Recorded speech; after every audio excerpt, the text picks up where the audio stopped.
बचे हुए दिसंबर महीने को काउंट करते हुए अगले महीने की 15 दिन को आप ऐड कर दीजिए। टोटल डेज होते हैं 28। और अगर आप क्लास 10th में और 2026 में बोर्ड एग्जाम लिखने जा रहे हैं तो आपको एग्जैक्टली 28 डेज ही चाहिए कि आप चैप्टर वाइज कॉन्सेप्ट को रीचेक करते हुए इंपॉर्टेंट PYQs करें।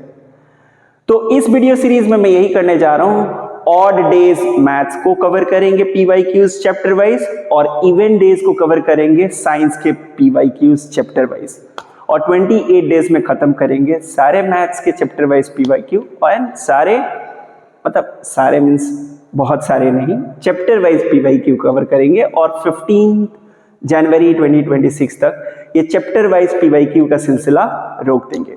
फिर 15 से लेके और 31 जनवरी तक हम लोग कवर करेंगे वो सारे क्वेश्चन जो फ्रीक्वेंटली पूछे जाते हैं बोर्ड में। और फिर 1 से लेके 10 फरवरी तक हम लोग कवर करेंगे कि कैसे हम लास्ट मोमेंट पे अपनी रिवीजन और रिटेंशन को मेंटेन रखें। तो चलिए शुरू करते हैं। आज ऑड डे है, 19th है, तो आज ऑड डे के दिन हम मैथ्स कवर करेंगे। तो मैथ्स के पहले चैप्टर के कुछ इंपॉर्टेंट PYQs लिए हैं। तो देखते हैं कि आज का पहला क्वेश्चन हमें क्या सिखाता है। तो बोल रहा है कि अगर x इतना हो और y इतना हो और a और b, x में a and y में a b है, a b प्राइम नंबर्स हो, तो इसकी वैल्यू बताएं। और ये क्या है? HCF of x and y, उसको माइनस कर देना है LCM ऑफ x y से और बताना है कि क्या आएगा रिजल्ट। तो सबसे पहले तो ये समझते हैं कि प्राइम नंबर क्या होता है। प्राइम नंबर वो होते हैं जो नंबर से डिवाइड हो जाए या तो 1 से डिवाइड हो जाए। HCF क्या होता है? x और y का HCF वो नंबर होगा जो अगर x और y को फैक्टराइज कर दिए जाएं और हाईएस्ट कॉमन ले लिए जाएं, है ना। तो अब कैसे करेंगे आप देखते हैं। x को पहले देखो क्या है, a b q, मतलब a into b into b into b, और y क्या है? y है a क्यूब b, मतलब a into a into a into b। अब हमने कर दिए फैक्टर x के, हमने कर दिए फैक्टर y के, और हमें बताने हैं HCF। तो हमने कर दिए फैक्टर का काम हमारा हो गया खत्म। अब इन फैक्टर्स में से जो कॉमन है उनको ले लेते हैं। तो इसमें से जो कॉमन है उसे मैं लेता हूं। तो a है कॉमन, b है कॉमन। इसके अलावा a, अब इसमें कोई दूसरा a नहीं है, तो हमने इन दोनों नंबरों में से इन दोनों नंबरों को पहले फैक्टराइज किया, फिर उसमें से कॉमन ले लिया और हमारा हाईएस्ट कॉमन फैक्टर AB आया। इसको लॉक कर ले। अब आते हैं LCM पे। तो LCM कहता है वो छोटा सा छोटा नंबर जिसको x भी डिवाइड कर दे और y भी डिवाइड कर दे। तो अगर मैं वो नंबर बनाने चलूं भी तो ये फैक्टर से ही मैं बना सकता हूं, बट बेहतर तरीका ये होगा कि मैं LCM के लिए अगर a b क्यूब रखूं तो इसे तो x डिवाइड कर देगा क्योंकि ये खुद x है, बट ये y भी डिवाइड करे, इसके लिए जरूरी है कि a क्यूब हो। अब a क्यूब होने के लिए यहां पे मुझे a स्क्वायर मल्टीप्लाई करना पड़ेगा। तो ये जो नंबर बनेगा वो नंबर बन जाएगा a क्यूब b क्यूब।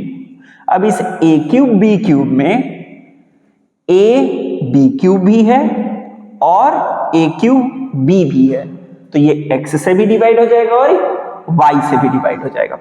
अब करते हैं असल काम जो सवाल ने पूछा है। HCF हमारा क्या है भाई?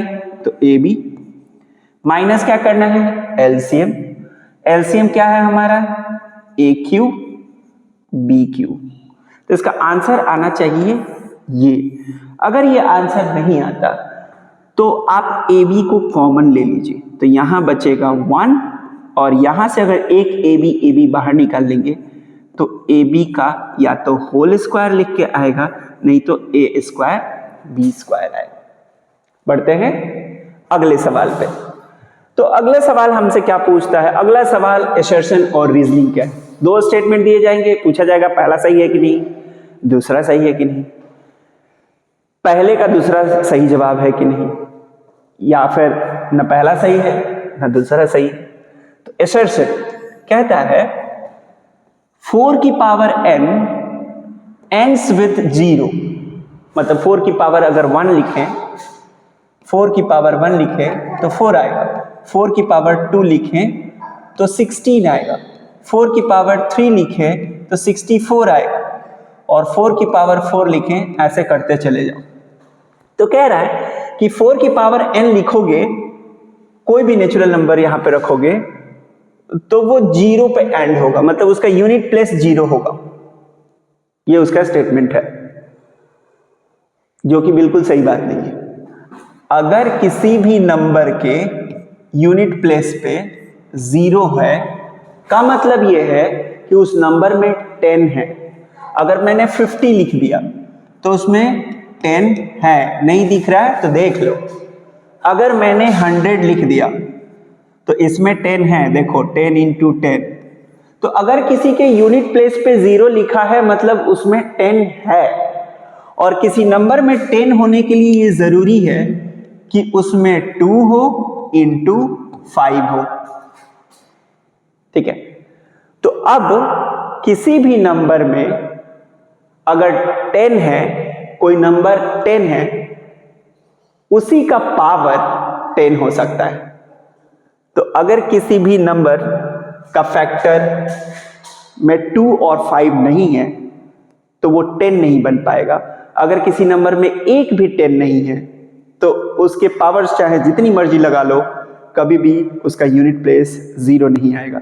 0 आने के लिए 10 होना जरूरी है, और 10 होने के लिए फैक्टर्स नंबर का जो बेस है, यहाँ पे बेस 4 है, इसकी पावर n आप लिख रहे हैं। तो जो बेस है, इस बेस में 2 इंटू 5 एटलीस्ट 1 टाइम होना चाहिए, बट नहीं है। अब इस 4 को फैक्टर करोगे तो 2 इंटू 2 करोगे तो 2 तो है बट 5 नहीं है। तो 2 5 नहीं है तो 2 5 10 नहीं है, तो 10 नहीं है तो उसकी पावर कुछ भी लगा दो, 10 मल्टीपल फॉर्म में नहीं आएगा, 0 नहीं आएगा। तो ये स्टेटमेंट तो फॉल्स है भैया, ये तो हो नहीं सकता। अब रीजन क्या लिखा है इसका? रीजन लिखा है for a number x having 2 and 5 as a prime factors, then x की power n always ends digit 0 for every natural number। यही तो एक्सप्लेनेशन है। तो ये तो ट्रू है बट ये ट्रू नहीं है। अब निशान लगा लेना अकॉर्डिंगली जो भी है। अगले सवाल पे पहुंचते हैं। ये बहुत ही कॉमन क्वेश्चन है, मुझे लगता है इस चैप्टर के शुरुआती दिनों में ही टीचर सिखा देते हैं कि कैसे इसको इरेशनल प्रूफ करना है। अगर किसी ने बोला इसे इरेशनल प्रूफ करो तो मैं आपको फ्लो बता देता हूं जिससे आपको रटना नहीं पड़े, लेकिन कैसे सजा के लिखना है वो आपको किसी भी बुक में मिल जाएगा। तो मेरा काम है आपको हेल्प करना। मैं बोलूंगा कि इस √2 को इरेशनल प्रूफ करना है, तो मान लो कि ये एक रेशनल नंबर है और उस रेशनल नंबर को मैं P अपॉन Q के फॉर्म में रिप्रेजेंट कर रहा हूं, जहां पे PQ जो है वो को प्राइम्स है। को प्राइम का मतलब होता है इन दोनों नंबरों में 1 के अलावा कुछ भी कॉमन नहीं है। पहले से कसम खा रहे हैं कि s√2 को मैं रेशनल मानता हूं, मुझे प्रूफ करना है इरेशनल, बट मैं मानता हूं कि √2 एक रेशनल नंबर है जिसको मैं P अपॉन Q के फॉर्म में रिप्रेजेंट कर रहा हूं, और P और Q इस तरह के नंबर है कि उनके बीच में कॉमन सिर्फ 1 है। इस बात को नोट करके रखिएगा, स्टेटमेंट लिख के आप चलते चलिए। अगर मैं इसको इधर लेके आऊं तो हो जाएगा √2Q is equal to P। अगर मैं दोनों साइड स्क्वायर कर दूं तो ये हो जाएगा 2Q square is equal to P square. अब देखो मेरी बात समझो, अगर इस P स्क्वायर में 2 है तो इस P में भी 2 होगा। मतलब अगर किसी नंबर का स्क्वायर कर रहा हूं और उस नंबर में 3 नहीं है, इस n में ये 3 नहीं है, या फिर ये समझ लो कि कोई नंबर है उसका स्क्वायर कर रहे हैं और उसमें 3 है, तो उस नंबर में भी 3 होगा। ठीक है, मतलब अगर डिफिकल्ट हो रहा है तो इस बात को फिर से रिवाइज करो, एकदम 9th वाला कॉन्सेप्ट है ये। लेट अस सपोज एक p नंबर है जो कि 2 है, तो p स्क्वायर भी करोगे तो 2 इंटू 2 करोगे, तो अगर p स्क्वायर में 2 है, वो 2 इसलिए है क्योंकि वो p में है। अगर p में 2 नहीं है तो उसके स्क्वायर करने से 2 कैसे मिल रहा है आपको? क्योंकि स्क्वायर का मतलब क्या है, उसी नंबर को उसी नंबर से मल्टीप्लाई करना। तो अगर p स्क्वायर में 2 है तो p में भी 2 होगा, तो इसको मैं लिख दूंगा p is equal to 2k, क्योंकि मैं इसको अलग तरीके से भी लिख सकता हूं। p स्क्वायर में 2 है तो p में 2 जरूर होगा, 2 के साथ कुछ और भी होगा बट 2 तो जरूर होगा। अब मैं इसको फिर से स्क्वायर करता हूं तो ये हो जाएगा 4k स्क्वायर। ठीक है, अब इस 4k स्क्वायर को इस p स्क्वायर की जगह पे लिख देता हूं, तो क्या हो जाएगा 2q square is equal to 4k square. ये कैंसिल होके हो जाएगा 2। अब देखो इस q स्क्वायर में भी 2 है तो इस q में भी 2 होगा by the same logic. But तुमने तो कसम खाई थी कि p और q के बीच में 1 के अलावा कोई भी कॉमन नहीं है। अब हमने प्रूफ कर दिया उसको रेशनल मान के कि p में भी 2 है और q में भी 2 है। तो जो हमने माना था वो कॉन्ट्रडिक्ट कर गया, वो रेशनल नंबर नहीं हो सकता, वो इरेशनल नंबर होगा। ये रेशनल नहीं होगा, इरेशनल होगा, क्योंकि जो हमने माना था उसी को गलत प्रूफ कर दिया। तो इस तरीके के ही फ्लो में चलते हैं, हम मान लेते हैं पहले कि रेशनल नंबर है, फिर इसको स्क्वायर करते हैं और फिर इसको इसी एल्गोरिथम से सॉल्व कर देते हैं। मूव करते हैं हम अगले सवाल पे, और अगला सवाल हमें कह रहा है कि अगर एलसीएम किसी नंबर का और एचसीएफ किसी नंबर का 60 और 5 है और उसमें से एक नंबर 15 है, तो अगला नंबर बताओ। अब ध्यान दीजिए, मान लो 2 और 3 है, तो इसका एलसीएम क्या होगा 6 और इसका एचसीएफ क्या होगा 1। अगर 6 और 1 को मैं मल्टीप्लाई कर दूं तो क्या आएगा 6, और इन दोनों नंबर को मल्टीप्लाई कर दूं तो क्या आएगा 6, क्योंकि एलसीएम वो छोटा सा छोटा नंबर है जिसको 2 भी डिवाइड कर दे और 3 भी डिवाइड कर दे, क्योंकि इन दोनों नंबर का लोएस्ट कॉमन मल्टीपल है ना। और ये जो है एचसीएफ वो हाईएस्ट कॉमन फैक्टर है। तो जब सारे हाईएस्ट कॉमन फैक्टर को मल्टीप्लाई कर देते हैं लोएस्ट कॉमन मल्टीपल से, तो नंबर का प्रोडक्ट आ जाता है। कोई भी नंबर लेके आप इसको चेक कर सकते हैं।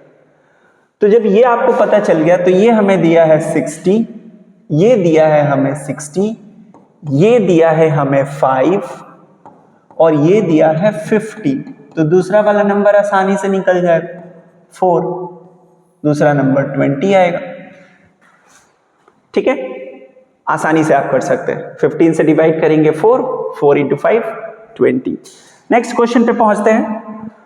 अगला क्वेश्चन कह रहा है कि इसको इरेशनल प्रूफ करो। ये तो और भी आसान है, हमें पता है कि ये इरेशनल है, हमें ये पता है कि ये इरेशनल है, लेकिन हमें प्रूफ करना है कि ये इरेशनल है, सम इसका इरेशनल है। तो मान लीजिए कि नहीं, को prime number p upon q है जो कि इरेशनल है। ये नंबर इरेशनल नहीं है, ये रेशनल है। फिर हम क्या करेंगे, इसको दोनों साइड हम स्क्वायर कर देते हैं। लो भी ये स्क्वायर कर दिया, तो स्क्वायर करने से क्या आ गया, स्क्वायर करने से ये हो जाएगा, नहीं स्क्वायर नहीं करते, ये थोड़ा मुश्किल हो जाएगा आगे के लिए। इसको बेहतर ये होगा कि हम ऐसे लिखें √3 √5, ये एक रेशनल है। इसके बाद √5 को आप इधर भेज दो, √3 is equal to p upon q minus 5। आप दोनों साइड आप स्क्वायर कर लो, तो ये आ जाएगा 3 और ये हो जाएगा a स्क्वायर b स्क्वायर मतलब √5 का होल स्क्वायर माइनस 2ab।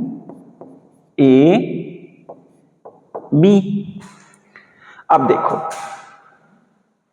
ये रेशनल नंबर है और रेशनल नंबर को इधर भेजोगे तो 3 minus p square q square rational number रहेगा, और ये 5 है इधर भेजोगे -5, ये भी रेशनल नंबर ही होगा। ये 2p है p अपॉन क्यू अगर रेशनल नंबर है तो 2p अपॉन क्यू जो है वो भी रेशनल नंबर होगा। तो अगर इसको भी आप इधर भेजोगे तो इस नंबर को, ये जो मैंने डब्बे में बंद किया है, अगर इसको मैं a मान लूं तो हमारा √5 क्या आ जाएगा, √5 आ जाएगा -a, क्योंकि यहाँ पे माइनस है, इसको मैं उधर भेजूंगा तो माइनस चला जाएगा और q इसके साथ मल्टीप्लाई हो जाएगा और 2p डिवाइड हो जाएगा। ये एक रेशनल नंबर है, बट हम तो जानते हैं √5 इरेशनल नंबर है। तो √5 इरेशनल नंबर है और इरेशनल नंबर के बराबर हमने रेशनल नंबर कैसे प्रूफ कर दिया, यहाँ पे ये बात कॉन्ट्रडिक्ट कर गई और इससे प्रूफ हो जाएगा कि ये एक इरेशनल नंबर है। अब कल है इवेंट डे, तो कल हम डिस्कस करेंगे साइंस के फर्स्ट चैप्टर के PYQs। Thank you so much. मेरा नाम Pawan Singh, creating masterminds of tomorrow.